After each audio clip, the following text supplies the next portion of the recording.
The Sunday dinner table was set exactly as it had been for 30 years, my mother's bone china, freshly ironed napkins, roasted chicken with herbs from my garden.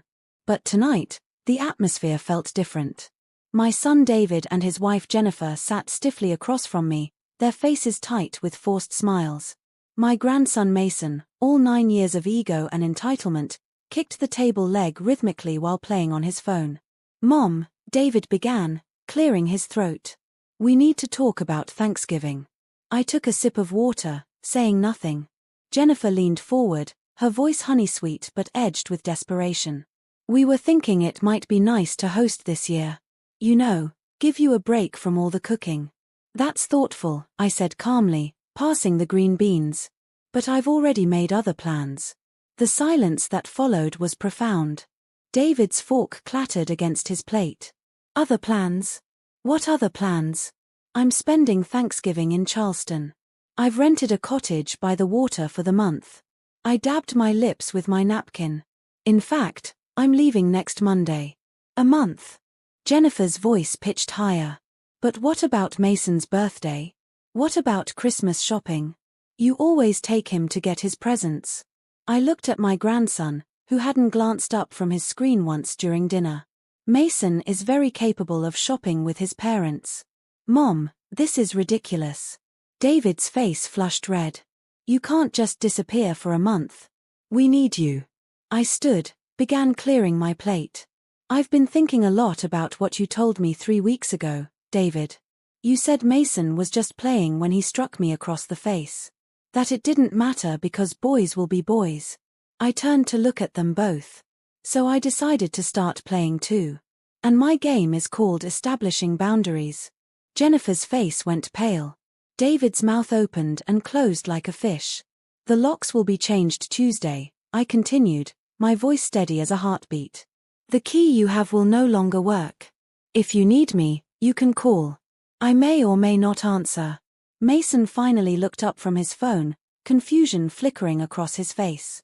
"Wait, does this mean no more money for Mason?" Jennifer hissed, gripping his arm. But I heard him. I'd heard everything for the past 3 weeks. Every whispered conversation. Every assumption that I was too old, too forgiving, too useful to ever walk away. They had no idea what was coming. My name is Patricia Ann Morrison, and for 68 years, I've been the person everyone could count on. When my husband Richard died 7 years ago from a sudden heart attack, I thought my world had ended. We'd planned our retirement together, travel, pottery classes for me, golf for him. Instead, I got widow's grief and a sprawling suburban house that felt cavernously empty. David had been my anchor during that dark time. He'd shown up every Sunday with Jennifer and baby Mason, bringing noise and life back into my silent home. I'd been grateful. Desperately grateful. So when David mentioned they were struggling with daycare costs, I'd offered to help. When Jennifer complained about their small apartment, I'd suggested they save by letting me watch Mason full-time. It seemed perfect. I got my purpose back. They got free childcare worth $1,500 a month. Mason got a grandmother who baked cookies every Tuesday and read him stories until her voice went hoarse. The arrangement grew, as these things do. Soon I wasn't just watching Mason, I was paying for his preschool because it's so expensive, Mom, and you have all that retirement money just sitting there. Then came the piano lessons, the soccer fees, the new iPad because all the kids have them, and he'll fall behind socially. I said yes. And yes. And yes again. Richard had left me well provided for. His life insurance, our savings, the house paid off. I wasn't rich, but I was comfortable. Comfortable enough to help my only child build his life. Comfortable enough to be the grandmother I'd always dreamed of being. But somewhere along the way, help became expectation. And gratitude became entitlement. Mason grew from a sweet-natured toddler into a child who didn't hear the word no. When I tried to set limits, no more screen time, clean up your toys, Jennifer would swoop in. "Oh, Patricia, he's fine. You're being too strict. Come on." That phrase. Come on. As if my concerns were quaint. Outdated. Something to be smiled away. David would laugh, echoing his wife. "He's just being a kid, Mom." Relax. I told myself they were right. Modern parenting was different. I was from a different generation. What did I know? So I relaxed. I let the 9-year-old dictate his own bedtime when he stayed over. I let him leave his dishes on the table, his toys scattered across my living room. I let him speak to me in a tone that made something in my chest tighten uncomfortably. Because they needed me. And I needed to be needed. Until 3 weeks ago, when everything changed. It was a Saturday afternoon. David and Jennifer had asked me to watch Mason while they went to a friend's wedding. An overnight wedding, they'd said. They'd pick him up Sunday evening. Mason arrived at my door with an overnight bag and his phone already glued to his hand. "Hi, sweetie," I said, trying to hug him. He ducked away, not looking up. "Where's my room?" "The guest room, where you always stay. But first, let's put that phone away, Anne. I'm in the middle of a game, Grandma." His voice was flat, dismissive. I let it go. Picked my battles, I told myself. Dinner was tense. Mason refused to eat the spaghetti I'd made, his former favorite, and demanded I order pizza. When I said no, that we had a perfectly good meal, he called me annoying. "Mason, that's rude." "Whatever." He pushed back from the table, phone still in hand. "Mason, please put the phone down. You're not my mom. You can't tell me what to do." Something in me cracked. Not broke, cracked. A warning fracture. I'm your grandmother, and in this house, you follow my rules. He looked at me then, really looked at me, and I saw something cold in his 9-year-old eyes. "My parents say you're lonely and that's why you want me around so much. Dad says we're doing you a favor." The words hit like stones. Before I could respond, Mason threw his phone down on the table, cracking the screen, and screamed, "I hate it here." I reached for his arm, trying to calm him. "Mason, let's take a breath." That's when he slapped me. Not a playful tap. A full, open-handed strike across my face that snapped my head to the side and made my glasses fly off. The shock of it froze me in place. My cheek burned. My ears rang. Mason stared at his own hand, something like fear flickering across his face. Then he ran upstairs. I stood in my kitchen, holding my burning cheek, and called David. "Mason hit me," I said when he answered, my voice shaking. He actually struck me across the face. There was a pause. Then David laughed. Not a nervous laugh, a dismissive one. "Oh, Mom. He's 9. He's just playing around. You know how boys are." He wasn't playing. He was angry, and he hit me hard enough to knock my glasses off. "Come on," Jennifer's voice in the background. "He's just testing boundaries. It's normal." "Normal?" My voice rose. "Since when is it normal for a child to strike an adult?" "You're being dramatic," David said, his tone cooling. "Just put him to bed and we'll talk to him tomorrow." "You'll talk to him?" "David," he hit me. "Mom." David's voice took on an edge I'd never heard before. Impatient. Irritated. "You offered to watch him. If you can't handle it, maybe you're getting too old for this." The line went dead. I stood there, phone in hand, face still burning, and felt something inside me that had been bending for years finally straighten into steel. Too old for this. They thought I was too old to deserve respect. I put Mason to bed without another word. He mumbled what might have been an apology, but I didn't acknowledge it. The next morning, I made him breakfast in silence, then waited on the porch until David and Jennifer arrived to pick him up. "Everything okay?" Jennifer asked brightly, as if we hadn't spoken the night before. "Fine," I said. David didn't meet my eyes. They left. And I sat in my living room, touching my still tender cheek, and made a decision. Monday morning, I called Sarah Chen, an attorney friend I'd known since book club 20 years ago. "Patricia, what a lovely surprise," she said warmly. "What can I do for you?" "I need advice. Legal and practical." We met for coffee. I told her everything, the escalating demands, the financial expectations, the disrespect, and finally, the slapping incident and my son's dismissal of it. Sarah listened without interrupting, her sharp eyes softening with concern. When I finished, she set down her cup. "Patricia, what you're describing is classic family exploitation. You're not obligated to be anyone's free childcare or ATM. And you're certainly not required to accept physical violence, regardless of the perpetrator's age. I don't want to hurt them, I said quickly. I just want them to understand that you're a person worthy of respect. Yes. Let's talk about boundaries. Over the next 2 weeks, Sarah helped me create a plan. Not revenge, I didn't want revenge. I wanted my dignity back. I wanted my son to understand that his mother was not a resource to be exploited but a human being deserving of basic courtesy. First, I opened a new bank account and transferred most of my savings. I kept the old account active but reduced it to a modest amount. No more access to my financial cushion. Second, I scheduled the locksmith for the following Tuesday. David and Jennifer had a key for emergencies, which had evolved into letting themselves in whenever convenient, often leaving Mason with me without warning. Third, I booked the cottage in Charleston, a place Richard and I had always talked about visiting. I booked it for a month, spending money I'd been saving for something special someday. Someday was now. Fourth, I called my financial advisor and updated my will. Not to disinherit David, I wasn't cruel, but to establish a trust that would pass to him only upon meeting certain conditions, with a percentage going to charities I cared about. My money would no longer be assumed or taken for granted. But most importantly, I practiced something I'd never been good at, saying no. When Jennifer texted asking if I could watch Mason Thursday because they had dinner plans, I replied, I'm not available. When David called about Thanksgiving, I didn't answer. I let it go to voicemail, where his voice took on that edge again. Mom, call me back. We need to coordinate family plans. No, I thought. You need to coordinate around my plans. I didn't call back. Instead, I spent those 2 weeks doing something I hadn't done in years, living for myself. I took a pottery class at the community center. I had lunch with Sarah and 2 other friends I'd been neglecting.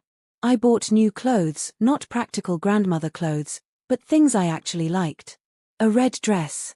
Soft cashmere sweaters. Earrings that caught the light. I looked in the mirror and saw Patricia again. Not just David's mother or Mason's grandmother. Patricia. A woman who'd spent 42 years married to a man she loved, who'd raised a son, who'd worked as a nurse and saved lives, who'd survived grief and loneliness and came out standing.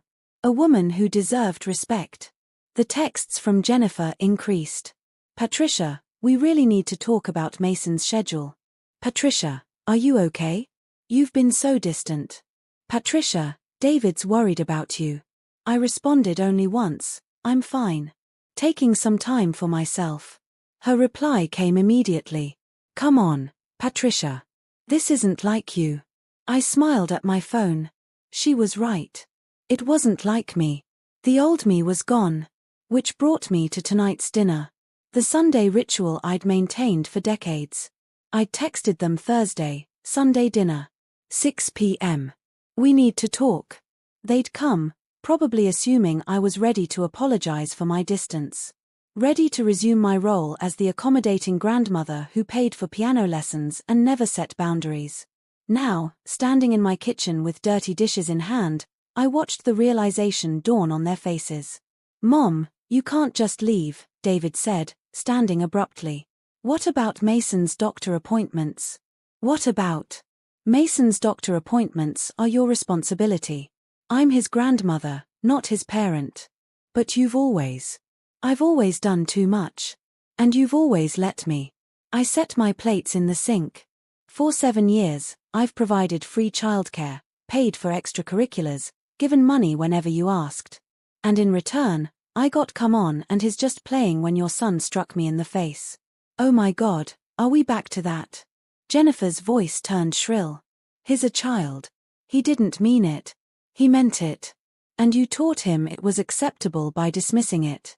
By dismissing me. David's face darkened. So what is this? Punishment. You're going to abandon your grandson because he had one bad moment. I'm not abandoning anyone. I'm establishing boundaries. There's a difference. Boundaries? David spat the word. You're being selfish. After everything we've done for you, visiting, bringing Mason, making sure you're not alone. Making sure I'm useful, You mean? My voice stayed level, calm. Let me be very clear. I love you. I love Mason. But I will not be treated as a convenience anymore. I will not accept disrespect. And I will not continue unlimited financial support for a family that views me as an ATM. So you're cutting us off? Just like that? Jennifer's eyes welled with tears, real or performed. I couldn't tell anymore. Patricia, we depend on you. Mason loves you. Then Mason can learn to show that love with respect. And you can learn to ask rather than demand. This is insane, David said, pacing. You're throwing away your family over one incident. 3 weeks ago, your son struck me and you laughed. 2 weeks ago, you called me too old to handle him. Last month, Jennifer told Mason it was annoying when I asked him to say please and thank you. I counted on my fingers. This isn't one incident, David. This is years of small dismissals that grew into something I no longer recognize as love. Mason had started crying quietly. Not the manipulative tantrum tears, but genuine confusion. Grandma, I'm sorry I hit you. I didn't mean. I knelt down, meeting his eyes. Mason, I know you're sorry. But sorry isn't enough without changed behavior. And your parents haven't taught you that actions have consequences. So you're teaching him by abandoning him? David's voice cracked. I'm teaching all of you that I matter. That my feelings matter. That respect is not negotiable. I stood, brushed off my knees. When you're ready to treat me like a valued family member instead of a service provider, I'll be here. But I'm done being taken for granted. This is because of your empty nest syndrome, Jennifer said suddenly. You're lonely and lashing out. I'm lashing out. I laughed, surprising myself. No, Jennifer. I'm standing up. There's a difference. And if you can't see that, then we have nothing more to discuss tonight. I walked to the front door, opened it. I think you should leave. They stared at me, frozen. Now, please. David grabbed Mason's hand, his face twisted with anger and something else, shock. They genuinely never expected this. Jennifer snatched her purse, tears streaming now. You'll regret this, she said. When you're old and need help. When I'm old and need help, I'll hire professionals and treat them with respect. I held the door wider. Good night. They left. David paused at the threshold, opened his mouth as if to say something, then closed it. The hurt in his eyes almost made me waver. Almost. I closed the door, locked it, and leaned against it. My hands shook. My heart pounded. But I didn't cry. I'd done it. The text started 20 minutes later. David, Mom, we need to talk rationally about this. Jennifer, Patricia, please don't do this. Mason is heartbroken. David, you're being manipulated by someone. Did Sarah tell you to do this? This isn't you. I didn't respond. I took a long bath, poured a glass of wine, and watched a movie I'd wanted to see for months. The next morning, Tuesday, the locksmith arrived at 9. By 10, the locks were changed. I tested the new keys, feeling a satisfaction I hadn't experienced in years. At noon, my phone rang. David's number. I let it ring. At 1, Jennifer showed up at my door. I watched through the window as she tried her old key, confusion then panic crossing her face. She pounded on the door. Patricia. Patricia, I know you're in there. Open up. I didn't. She stayed for 10 minutes before leaving, crying loudly enough for the neighbors to hear. By evening, I had 37 text messages. Some apologetic, some angry, some desperate. I read them all and responded to none. Wednesday, David sent a long email. The subject line, Mom, please read this. I've been thinking about everything you said. Maybe I have taken you for granted. Maybe Jennifer and I let Mason get away with things we shouldn't have. But cutting us off completely? Changing the locks? That's extreme. You're punishing us for being imperfect. Mason cried all night. He keeps asking what he did wrong. Jennifer is devastated. And I feel like I don't even know you anymore. If you need space, fine. But this feels cruel. After everything we've been through together, how can you just walk away? Please call me. Let's fix this. I love you. I read it 3 times. Then I replied, David, I'm not walking away. I'm standing still. You're the ones who need to decide if you'll meet me here. Love doesn't mean unlimited tolerance for disrespect. You're not being punished. You're experiencing boundaries for the first time. I'll be in Charleston through Thanksgiving. Use this time to think about what kind of relationship you want with me. One based on mutual respect, or one based on what I can provide. I love you too. That's why I'm doing this. Mom. Thursday, my doorbell rang at 7 in the morning. I peered through the peephole and saw Jennifer holding a coffee and a bag from my favorite bakery. I didn't open the door. Patricia, please. Her voice was small, tired. I brought your favorite blueberry scones. Can we talk? Please. I stayed silent. I was wrong, she continued. About the slap. About letting Mason be disrespectful. About taking you for granted. David was wrong too. We both were. But your family. You don't just throw away family.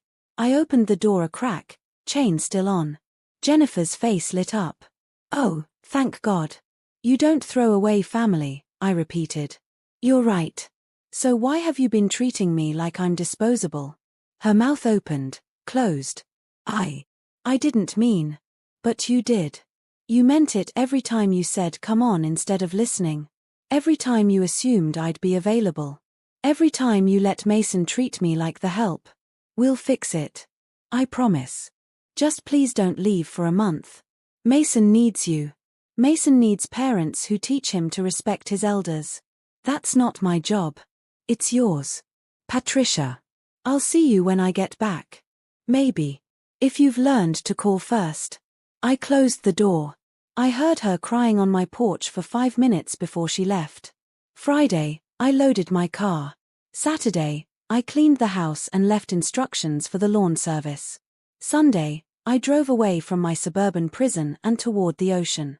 David sent one final text as I crossed into South Carolina. I hope you know what you're doing. I replied, for the first time in 7 years, I do. The cottage in Charleston was perfect. Small, modern, with floor-to-ceiling windows overlooking the water. I unpacked slowly, savoring each moment. Hung my new clothes in the closet. Set up the coffee maker. Arranged my books on the windowsill. The first morning, I sat on the terrace with my coffee and cried. Not from sadness, but release.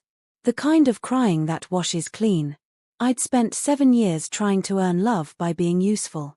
Trying to fill the Richard-shaped hole in my life with the noise of family who needed me. Trying to prove that even in widowhood, I still mattered. But I'd forgotten the most important lesson. I mattered before they needed me. I mattered simply by existing. The days passed in gentle solitude. I took pottery classes at a local studio. I walked the beach every morning. I ate when I was hungry and slept when I was tired and answered to no one. Thanksgiving morning, my phone rang. David's number. I let it ring twice before answering. Hi. Mom. His voice cracked. Happy Thanksgiving. Happy Thanksgiving, David. Silence. Then, we're at Jennifer's parents' house. The table feels wrong without you. I'm glad you have somewhere to be. Mason wants to talk to you. A pause, then Mason's small voice. Grandma? Hi, sweetheart. If you need space, fine. But this feels cruel. After everything we've been through together, how can you just walk away? Please call me. Let's fix this. I love you. I read it 3 times. Then I replied, David. I'm not walking away. I'm standing still. You're the ones who need to decide if you'll meet me here. Love doesn't mean unlimited tolerance for disrespect. You're not being punished. You're experiencing boundaries for the first time. I'll be in Charleston through Thanksgiving. Use this time to think about what kind of relationship you want with me. One based on mutual respect, or one based on what I can provide. I love you too. That's why I'm doing this. Mom. Thursday, my doorbell rang at 7 in the morning. I peered through the peephole and saw Jennifer holding a coffee and a bag from my favorite bakery. I didn't open the door. Patricia, please. Her voice was small, tired. I brought your favorite blueberry scones. Can we talk? Please. I stayed silent. I was wrong, she continued. About the slap. About letting Mason be disrespectful. About taking you for granted. David was wrong too. We both were. But your family. You don't just throw away family. I opened the door a crack, chain still on. Jennifer's face lit up. Oh, thank God. You don't throw away family, I repeated. You're right. So why have you been treating me like I'm disposable? Her mouth opened, closed. I didn't mean. But you did. You meant it every time you said come on instead of listening. Every time you assumed I'd be available. Every time you let Mason treat me like the help. We'll fix it. I promise. Just please don't leave for a month. Mason needs you. Mason needs parents who teach him to respect his elders. That's not my job. It's yours. Patricia. I'll see you when I get back. Maybe. If you've learned to call first. I closed the door. I heard her crying on my porch for 5 minutes before she left. Friday, I loaded my car. Saturday, I cleaned the house and left instructions for the lawn service. Sunday, I drove away from my suburban prison and toward the ocean. David sent one final text as I crossed into South Carolina. I hope you know what you're doing. I replied, for the first time in 7 years, I do. The cottage in Charleston was perfect. Small, modern, with floor-to-ceiling windows overlooking the water. I unpacked slowly, savoring each moment. Hung my new clothes in the closet. Set up the coffee maker. Arranged my books on the windowsill. The first morning, I sat on the terrace with my coffee and cried. Not from sadness, but release. The kind of crying that washes clean. I'd spent 7 years trying to earn love by being useful. Trying to fill the Richard-shaped hole in my life with the noise of family who needed me. Trying to prove that even in widowhood, I still mattered. But I'd forgotten the most important lesson. I mattered before they needed me. I mattered simply by existing. The days passed in gentle solitude. I took pottery classes at a local studio. I walked the beach every morning. I ate when I was hungry and slept when I was tired and answered to no one. Thanksgiving morning, my phone rang. David's number. I let it ring twice before answering. Hi. Mom. His voice cracked. Happy Thanksgiving. Happy Thanksgiving, David. Silence. Then, we're at Jennifer's parents' house. The table feels wrong without you. I'm glad you have somewhere to be. Mason wants to talk to you. A pause, then Mason's small voice. Grandma? Hi, sweetheart. I'm sorry I hit you. And I'm sorry I was mean. Mom and Dad explained that I was being disrespectful and that you deserved better. He sounded rehearsed, but sincere. I miss you. My throat tightened. I miss you too. Are you still mad at me? I'm not mad.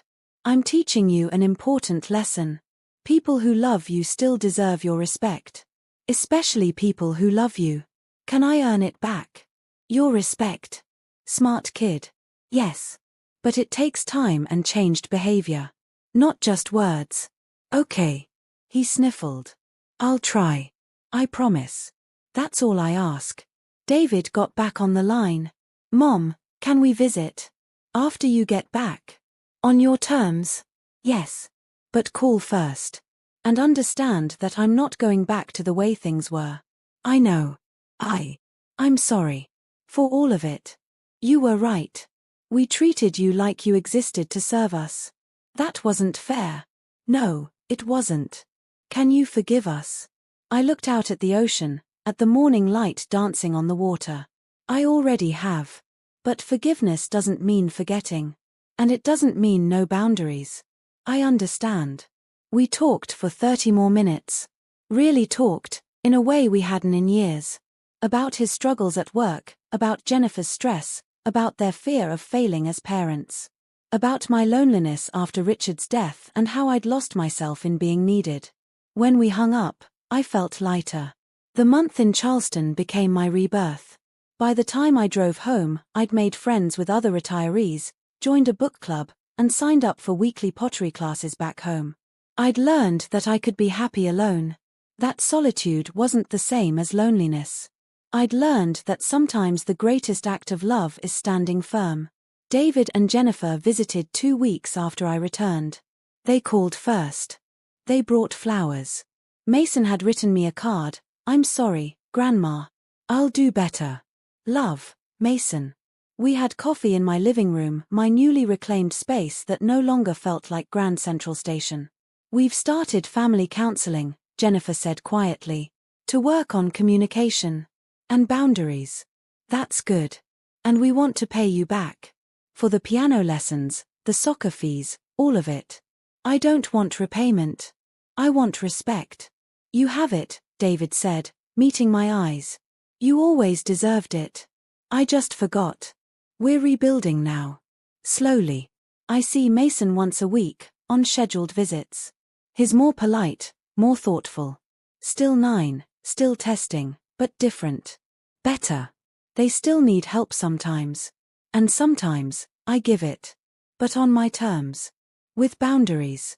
With mutual respect. I'm not the old Patricia anymore.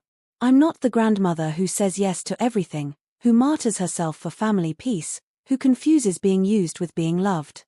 I'm the Patricia who knows her worth. Who understands that love without respect is just manipulation. Who learned that sometimes you have to walk away to teach people to value you. Last week, Mason stayed over. He set the table without being asked. He said please and thank you. He looked up from his phone when I spoke. As I tucked him in, he hugged me tight and whispered, "I'm glad you came back, Grandma. I didn't go anywhere, sweetheart. I just found myself." He didn't understand. Not yet. But someday he will. Someday he'll learn that the people who love you deserve your best self, not your leftovers. That respect isn't optional. That boundaries aren't cruel, they're necessary. And when that day comes, he'll remember his grandmother who loved him enough to teach him those lessons, even when it hurt. I thought I'd lost everything when I walked away. My role, my purpose, my family's affection. But I gained something infinitely more valuable, my freedom, my dignity, and the peace that comes from knowing I matter. Not because I'm useful, but because I'm Patricia and Morrison.